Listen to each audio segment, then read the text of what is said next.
And are you refreshed? Good. Now what? How you doing? Just wanted to let you know how cool you are. Speaking of rap music, Jay-Z was in my hometown from Houston a couple of days ago, and I actually chose this event over his concert.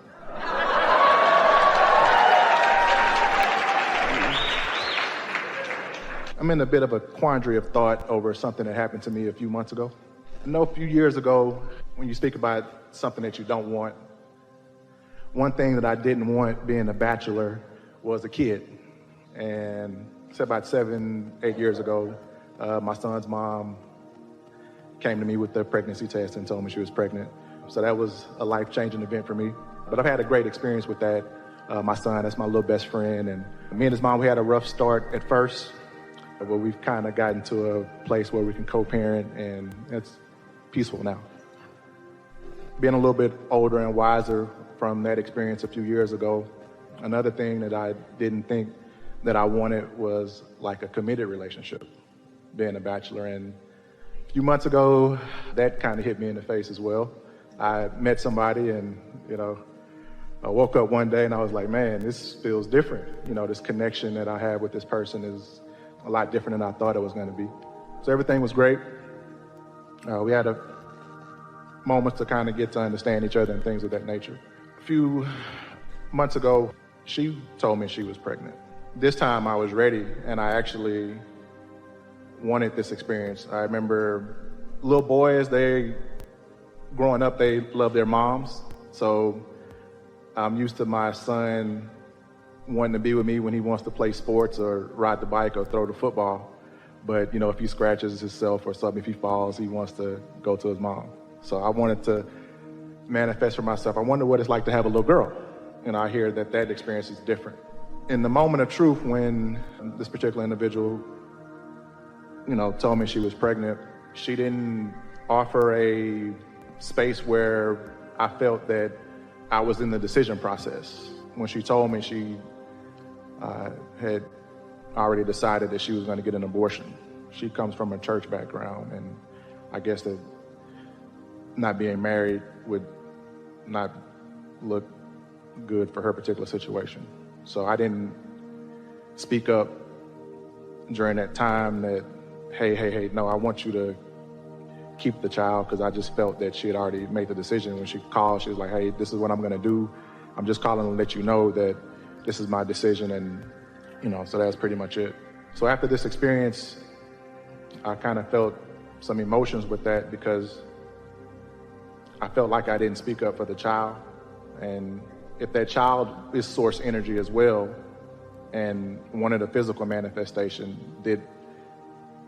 am I responsible for not, or influencing this situation to be different? Did I limit the child from having an experience? Me and the mother, we're not in a space now where we're talking. After that situation, our relationship kind of dissolved.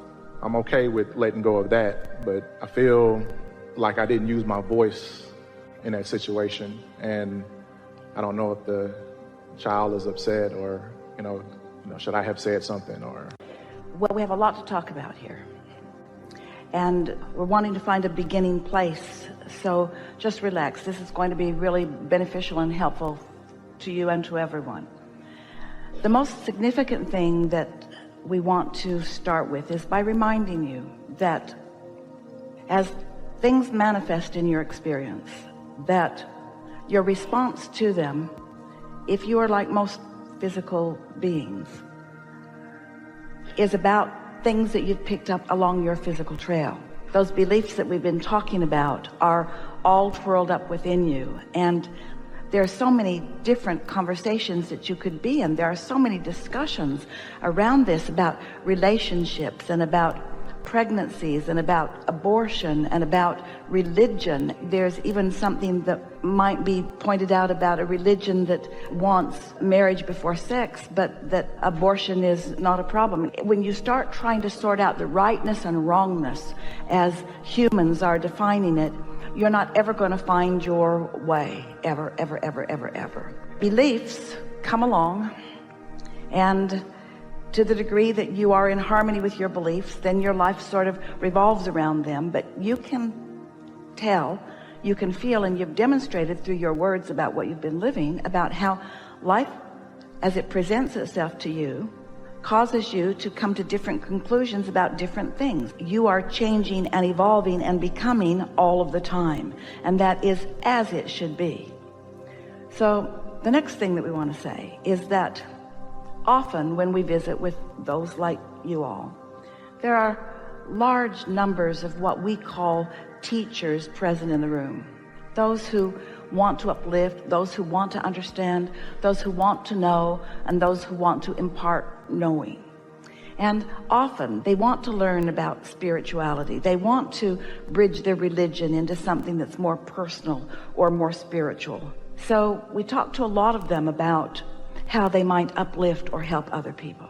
And something that is very common in these conversations that we have with them, as they are wanting to teach the right thing to this one or that one or this one or that one.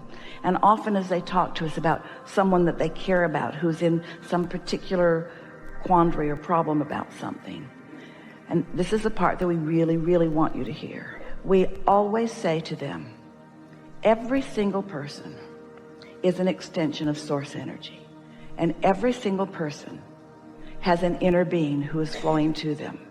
And every single person has an inner being who is flowing and wanting to call them to their path of least resistance for all that they desire. Every single one of them. And then we say to these teachers, these well-meaning teachers, if this person is asking, and if their inner being is answering, and those things are always true, and they are not hearing, what makes you think they will hear you?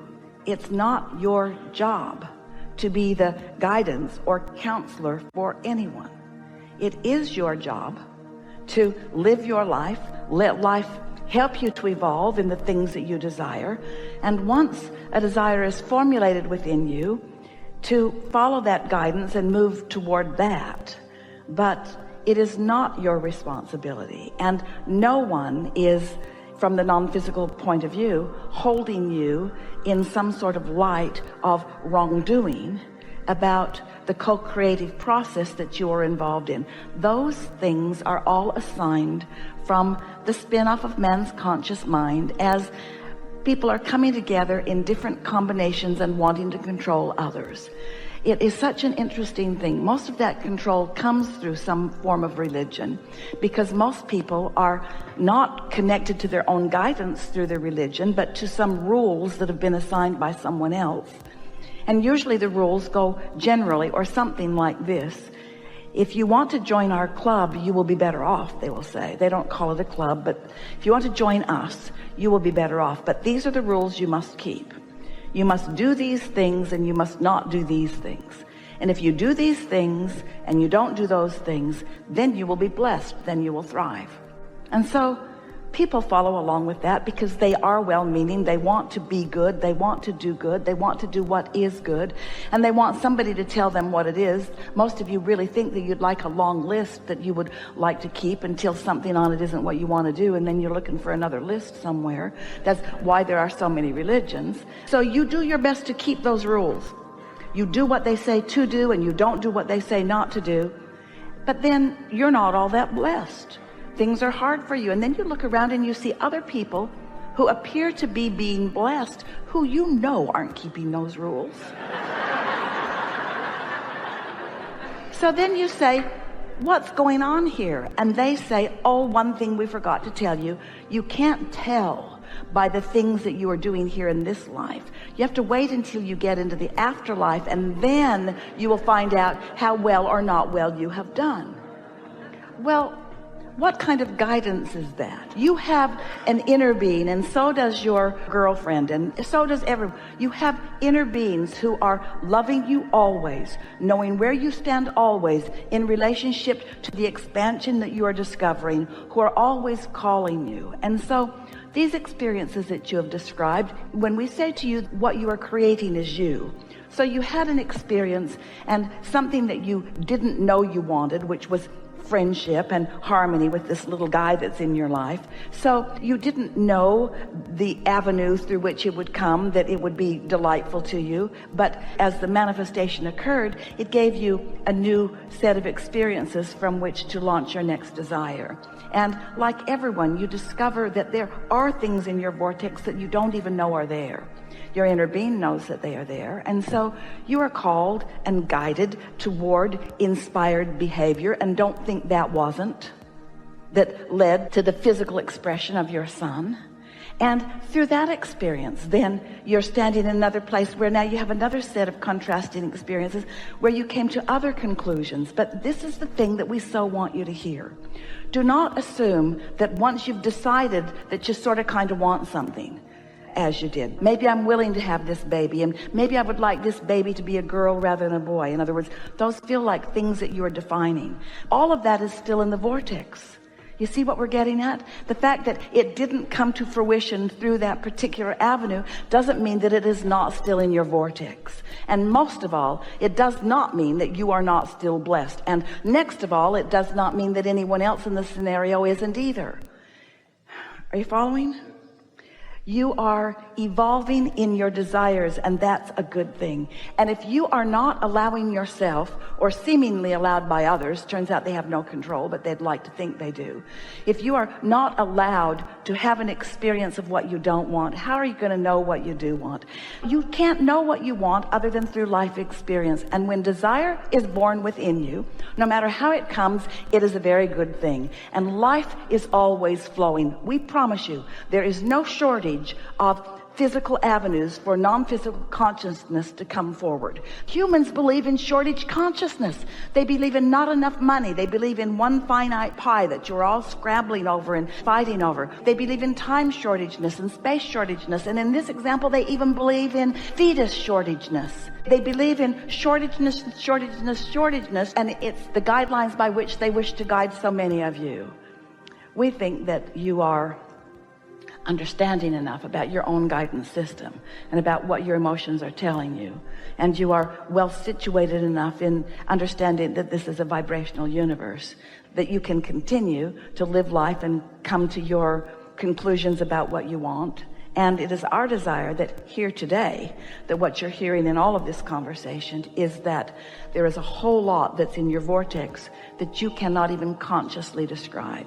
Because life experience causes you to put pieces there that come together and form relationships and attract other things, so that there's an evolution even of your own desire that you often can't articulate or really understand.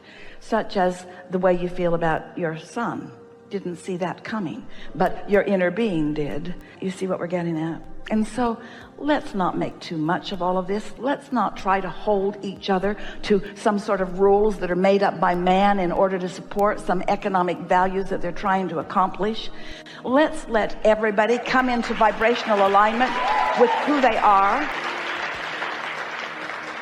Let Source feel about you the way Source feels. But in order for you to feel that love, you can't harbor thoughts about wrongdoing. You've got to get into the receiving mode to know how Source feels. And you must not have been quite allowing that, or you wouldn't be asking us what's going on with all of this, you say. Yes. Yeah. You can't get it wrong, and you will never get it done. And the reason that it can't be wrong is because it's never done. Because there's constantly a new awareness, a new decision that's being born, you see. You were not sent here to fail or to prove worthiness. You came as an extension of loving Source energy, wanting to explore this time and space so that you could come to personal conclusions and then find vibrational alignment so that you could experience the joy of witnessing things coming into alignment, because you are molding them into place through the power of your own mind, you see. All is well with you. Something more?